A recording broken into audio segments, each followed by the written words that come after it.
The Seahawks try to find 4 people capable of playing in the secondary. Kyle Lewis becomes the 4th Mariner to receive Rookie of the Year honors, and UW tries to play football this weekend for the first time this year.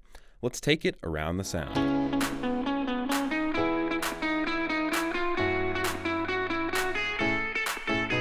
Hello, everyone, and welcome back to Around the Sound, episode 18 this week. We are plugging along. The news cycle keeps on churning. We have more stuff to talk about. We'll get to some Mariners news, Kyle Lewis news. We'll talk a little bit about UW because the game against Oregon State might not be quite concrete yet, but we are coming up on game day, on kickoff time. Things are shifting, however, in this wacky 2020 world. We'll also preview Seahawks-Rams Week 10 matchup, divisional matchup within the NFC West between two pretty good teams. We'll get to all of that this episode, but before we get to any of it, I want to make sure that you guys are all following me on Twitter at the Peyton Thomas and following the podcast on Instagram at Around the Sound Seattle. Make sure you're following that Instagram. Don't miss a beat. Don't miss anything around here. Of course, we have new episodes every Wednesday and Saturday each week. You can watch any episode on YouTube at PTOM Media. That's PTHOM space media on YouTube, or you can listen to Around the Sound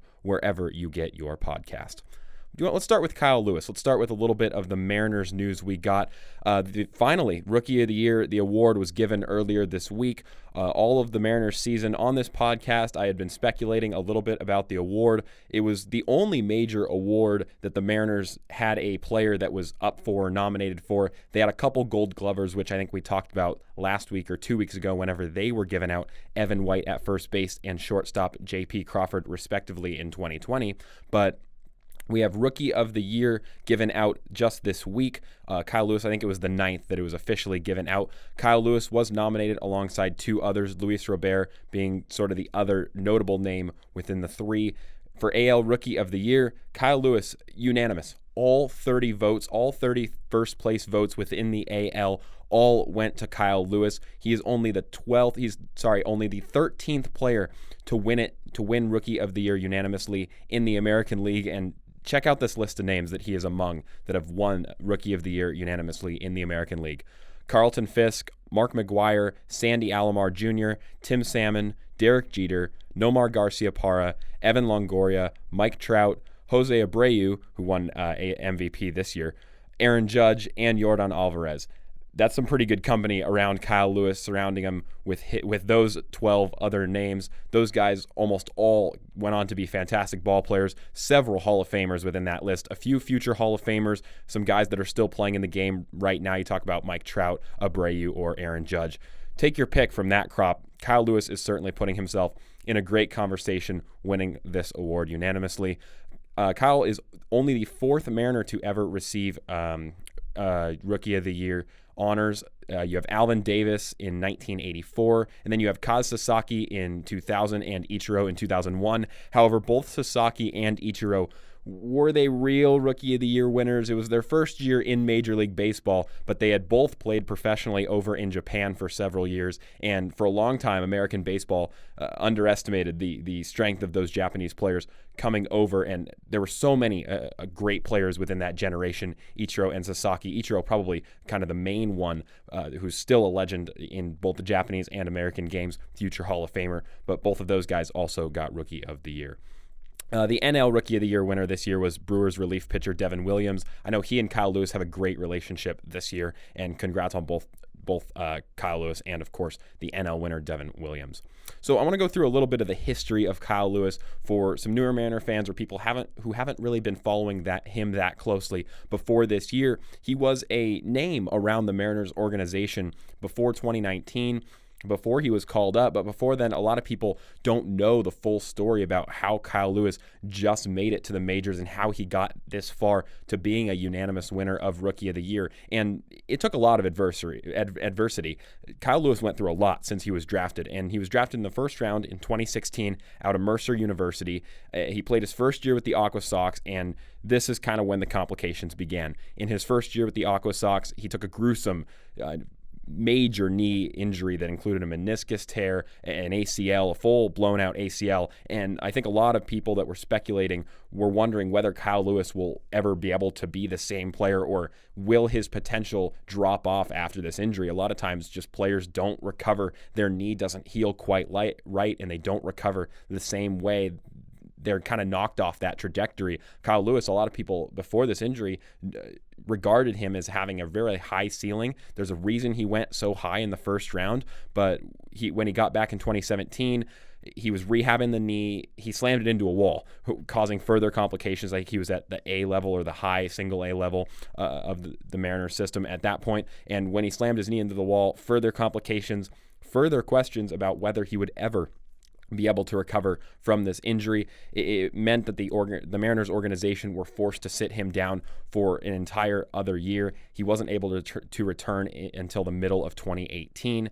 In 2018 and the beginning of 2019, he floated around kind of high A and double A. He eventually settled in with the Arkansas Travelers at that double A level within the Mariners organization. He finished 2018 healthy, going into 2019, and later in the 2019 season is when Mariner fans really got their first look at Kyle Lewis. He went to the training camp in the spring. He was called up to the Major League training camp. He stayed at the double A level for most of the year, but once he came up at the end of the 2019 season, he homered in his first 3 games as a major leaguer. I remember that last year. That was extremely fun to watch. 6 of his first 10 games within the major leagues hitting a home run. Really, really impressive stuff after just recently being called up, of course. He followed that up with this 2020 season, which those numbers do not lie. An on-base percentage of north of 360 for a rookie is absolutely outstanding. And people across the league, not just people that are in depth with the Mariners organization, I think people across the league are starting to realize just how great Kyle Lewis could be as a great ball player. And I think that high ceiling is absolutely still there. He's still growing. He's still young. We can hope that he's put most of the significant injury problems beyond him. He stayed healthy throughout 2019 and 2022 full seasons there. Going into the future is when the Mariners are going to be really relying on him. If the Mariners want to achieve those postseason goals, those goals outlined by Jerry Dipoto in this offseason, if they want to achieve those goals, he's going to have to be one of those guys in the core of the lineup that has the power, has the pop, and can emerge himself as a 5-tool player that is a guy that you can rely on to be out there every single night making important plays. The Mariners also released a documentary highlighting Kyle Lewis after he won the award called, quote, Kyle Lewis Writing My Own Story. I encourage you to go watch it. I got to see it. It's a little over 30 minutes, just highlights sort of that history that I just gave you in a nutshell, but it expands it over 32 minutes, and you get to talk to Kyle and his family members, and it's a great overall documentary, so go check out Kyle Lewis Writing My Own Story. Was just released by the Mariners. You can find it all over social media. So he talks about all that history in the documentary, and I'm looking forward to seeing what the Mariners are capable of doing next season. I'm hoping we can talk about some more Mariners, hopefully get a guest or two on the show before the Mariners season starts up, before spring training and the pitchers and catchers get called back to Peoria, Arizona. We'll have to see how everything goes through there. You also have arbitration in January, so plenty of stuff on the horizon for baseball. It seems like we just got to the offseason, but with 2020, things are already flipping around, and we're getting ready for 2021. I'm excited for the upcoming Major League Baseball season. Let's talk about UW. We'll save the Seahawks preview for last. I do want to touch on UW for just a little bit. The question is, will UW actually be able to play football this week? They did not play their opening weekend game against Cal because of COVID complications, contact tracing, all of those great things. Cal had a position group that was decimated. They did not have enough eligible players to play at that position group, could not get the game played, therefore UW couldn't play their game. Cal's game this week against Arizona State was also canceled. Around the Pac-12, Utah-UCLA was canceled. There have been several Pac-12 games within these first 2 weeks that have already been canceled, had plenty of complications, but that can be expected with the rigorous Pac-12 testing regimen that they are doing. In order to play football, the Pac-12 basically said, look, guys, we're going to have to go through a really strict protocol in keeping COVID-19 and trying to minimize the spread as much as we can. As soon as one player gets it, contact tracing, if he's been around other players in the locker room, it's really unlikely that team will be able to play that weekend. Oregon State's had some scares this week, and that's the reason that all of these questions have been brought up about will UW actually be able to play this week? Will Jimmy Lake actually be able to coach a game this week? So So they've had some scares, but Oregon State, the front office, the coach, all of the people that are making decisions over there have repeatedly said all week that OSU is planning to play that game. If Oregon State does cancel the game, there have also been some rumors that they could reschedule the Huskies-Cal game, the opening weekend game that was slated for last Saturday. That game could be played on Sunday, which would be weird to see how they navigate around the NFL schedule. I would not be surprised to see that game be played after Sunday Night Football. A Pac-12 at night on Sunday night would certainly be weird to watch, but almost fitting in a wacky 2020 year with COVID and all of the weird stuff that we've already gone through this year. A Pac-12 game on Sunday night, I guess, would not be all that strange. Overall, even if Oregon State canceled, I really want to see the Huskies play this weekend. We did a full preview last week, a full Husky football preview on episode 15 of Around the Sound. So if you have not already, make sure you go and check that one out. It was a great show. I got David Heward, a former Husky quarterback, on here to talk to me about it. And we broke down everything there is to know, which includes a lot of question marks about the 2020 Huskies football team and the upcoming schedule, which has now been manipulated since we recorded that. But you can get the overall gist of what we have to look forward to for Husky football. If the Huskies play this weekend on Sunday, they could be the very last FBS team to start the year in college football, which would be a fun little title to carry on past 2020 because of such a weird season. Starting a college football season in the middle of November, extremely strange, extremely weird. That's something that if you told somebody a year ago would be happening, they would ask, how does that happen?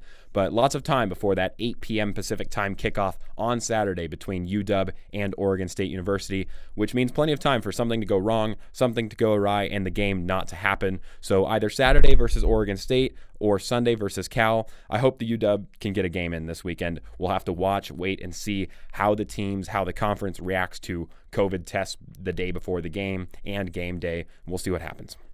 All right, let's get to Seahawks-Rams. Let's talk about a little bit of the injury problems first, then we'll go into what we can watch for the game, and then we can kind of predict. So injuries, doubtful or out is Chris Carson and Carlos Hyde. We heard Pete Carroll talking to the media this week and basically ruled out Carlos Hyde. He hasn't officially ruled out Carlos Hyde yet. I think he's still listed as doubtful, but Carlos Hyde's not going to play. I doubt Chris Carson will be ready to play this week against the Rams, and that really, really hurts the run game. I think the Seahawks certainly missed Chris Carson's presence last week in Buffalo against the Bills. When the Seahawks aren't able to set up the run game, the defense can sit back, expect the pass, be ready for the pass. If Buffalo is going to blitz 6 and not worry about the Seahawks' capability of running the football, or if they're going to drop 8 back into coverage, it's really difficult for Russell to pick out those zones, working between 8 guys working back there in the secondary in coverage, or to deal with 6 guys coming straight at him as the quarterback on a blitz. If you have a run game, you can minimize all of those problems with a screenplay. You dump it off when they're blitzing 6, or you can run the ball if they're going to drop 8 into coverage, give you nickel and dime looks, bring on extra members of the secondary. If you're able to establish that run game with a guy like Chris Carson, you don't have those types of issues because you're able to get through the first level of a defense, which is that defensive line, and work into the second tier and third tier of defenses, those linebackers and all of those members of the secondary they're bringing on to try to stop the pass. Without that sort of run game, the defense is able to sit back a little bit more. They can throw nickel and dime packages without having to worry about the run, and they can throw more creative, exotic blitzing schemes, which is what we saw out of both Arizona and Buffalo in the Seahawks' 2 losses this year. You have Alex Collins, picked up by the Seahawks a week or two ago. DJ Dallas is still healthy. Travis Homer is now healthy. So you have a committee back there, but it's going to be on those 3 guys to see how they can establish the run game. It's going to be really important against a Rams defense that is really strong this year against defending the pass. If you can break them down at least a little bit with the run game, you can start opening up opportunities in the play action game, in the deep passing game to those guys like Tyler Lockett or DK Metcalf that are so dangerous. And you got Russell Wilson throwing the football. Let's talk about Shaquille Griffin and Quinton Dunbar. Two of your starting corners, actually both of your starting corners, doubtful or out for this game. I would doubt we see either of those guys out there. Pete Carroll said, yeah, Dunbar was not healthy last week. I think we all knew that after watching that game in Buffalo of Quinton Dunbar torched repeatedly by Stephon Diggs and other members of the core of the Bills wide receiving core. He was not healthy. Shaquille Griffin wasn't out there. He's still recovering from his injury. There's a chance we could see him in Week 11. The Seahawks have the Thursday night game against the Cardinals, another NFC West matchup next Thursday. But without those two guys, the secondary is pretty weak. It's going to be creative on the part of Ken Norton Jr., Pete Carroll, and that Seahawks defensive front, well, not front, that Seahawks defensive secondary, to see who they can field, who they can get out there. Last week in Buffalo was an absolute disaster. Ugo Amadi is coming back. He was the dime corner at the start of the year, so you do have a few guys back there. You're getting back a little bit of depth, but the Seahawks are going to have to be creative to stop Jared Goff and the Rams in the passing game. Ethan Posick, the center. This one is an injury that not very many people are talking about, but Posick has been really, really strong for the Seahawks this year up front on that offensive line. He has been one of the two main reasons or three main reasons that the Seahawks have been so great, surprisingly great on the offensive front this year. He goes out with a concussion. He's dealing with a concussion. It's doubtful that he will be ready for the Rams game, and that's a problem because when you are facing Aaron Donald, the biggest, scariest impact defensive lineman probably in the entire NFL, sitting across the line from you. You could start Kyle Fuller, who's the backup. Don't get confused with a defensive back from the Bears. Kyle Fuller was 4th-round draft pick, backup offensive lineman for the Seahawks. He would be filling in for Ethan Posick if Posick is not ready for the game against the Rams.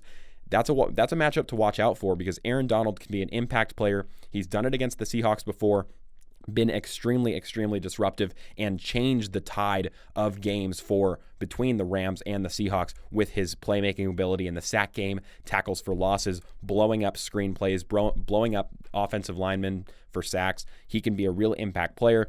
I would be worried if you are Brian Schottenheimer trying to call the plays and you know you've got a backup center out there. If Aaron Donald sees that backup center, he's going to feast, and he knows how to attack. He knows how to get past players like that, so it'll be on Schottenheimer to double team him, make the right play call, get the ball out of Russ's hands quickly to avoid getting killed by Aaron Donald. Remember, Russell was hit 16 times last week. I think it was 16 times in Buffalo. You do not want Russell Wilson taking that kind of a beating each and every single week. Another note before we talk about the Russell for MVP campaign, it looks like Damon Snacks Harrison will be activated for this game. It's the first time that we will see Damon Snacks Harrison in a Seahawks uniform. Big question is what's he got left in the tank. He was a former All-Pro with the Lions and the Giants. He's been a great player in his past. He's getting older. He's a veteran now.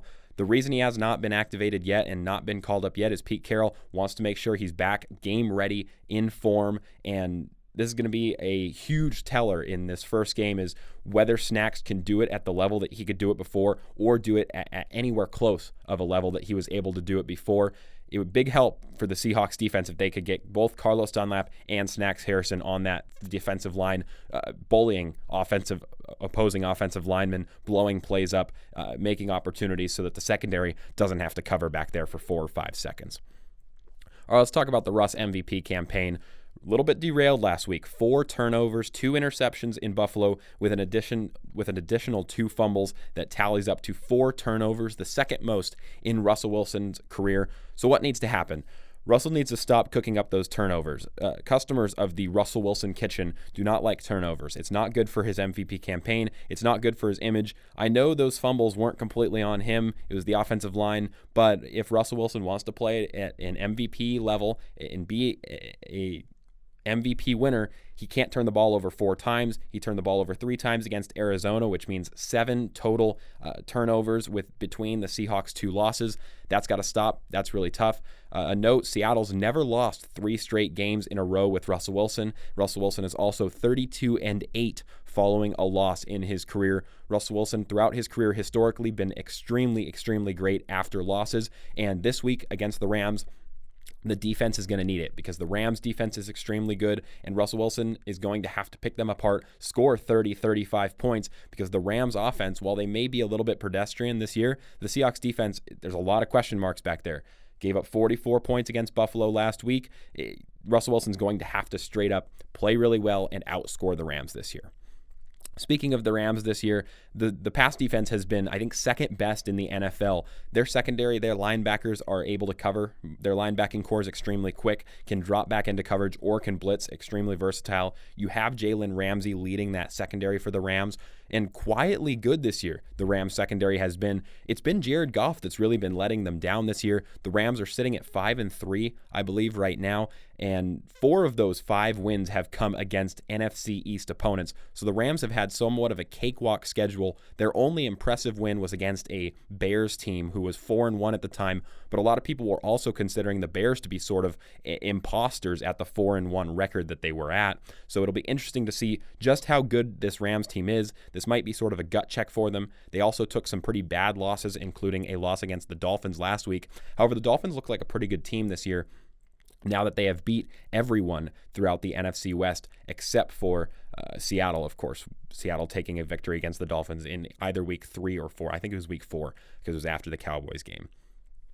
A matchup that I'm certainly going to be watching this weekend is DK versus Jalen Ramsey. We got to see DK Metcalf against Stephon Gilmore, probably the best corner in the NFL in week 2. Jalen Ramsey's a talker. Jalen Ramsey is one of the biggest characters throughout the NFL. He's certainly a trash talker, certainly a guy who is going to talk the talk, but can he always walk the walk? He was able to do it a few years ago, was the best corner in the league for that Jags defense that was really, really strong during 2017 and 2018. Now he moves to the Rams. He's starting to get a little bit up there in age, but still a talker, still gets suspended every once in a while for doing stupid stuff. It'll be really fun to watch he and DK go at it. DK's a whole different kind of guy than he was last year when these two matched up. Ramsey sort of had an upper hand last year. DK got a few catches for a chunk of yards, but the Seahawks lost to the Rams last year. DK against Ramsey is going to be a fun matchup to watch this weekend. Ramsey and that Rams secondary, their pass coverage has been great all year. Of course, Russell Wilson, DK Metcalf, Tyler Lockett, that air attack for Seattle on offense has been fantastic all year. That's going to be a powerhouse matchup between the Seahawks receiving core and the Rams secondary, led at the front by 2 great athletes, great players, and talkers. So it'll be really fun to watch those guys jawing at each other and going after it all 60 minutes of the game. Aaron Donald, I mentioned this with the Ethan Posick injury, but Aaron Donald's going to be an impact player in this game. This has to fall on Brian Schottenheimer. The personnel for the offensive line is there. Ethan Posick may be out, but we've heard in the media that Russell Wilson, Coach Pete Carroll, all believe in Kyle Fuller to be able to make the necessary plays to find success and to stop those guys like Aaron Donald coming at him. But Aaron Donald's an impact player. He's a guy that can find his way through the line even when he's getting double teamed sometimes. He's the most double teamed player in the NFL as a defensive player by offensive lines. Offensive coordinators across the league have started game planning against Aaron Donald and schemed so that they're double teaming him every single play. I think that Brian Schottenheimer needs to go sort of along those lines, double team Aaron Donald, do whatever you can to make sure that he does not get into the backfield, does not kill Russell Wilson, does not get any strip sacks or disrupt any plays for fumbles, those types of things, turnovers, of course, being the killer. I would expect fireworks this game. It's going to be another really high-scoring game. It's going to be difficult for the Seahawks to establish that running game without Chris Carson, without Carlos Hyde, but it's certainly going to be interesting. Games between the Seahawks and Rams have not always been close, but have always been fascinating. There's been some great storylines throughout Russell Wilson and Pete Carroll's time in Seattle. They've had trouble with the Rams throughout the years. There's a whole different Rams team. Jared Goff's been struggling, especially in their last game against Miami, so it should be a pretty fun game to watch. I think that's all I've got for you guys before we get to this busy weekend of sports. We got plenty of football to watch this weekend between college and a full slate of the NFL.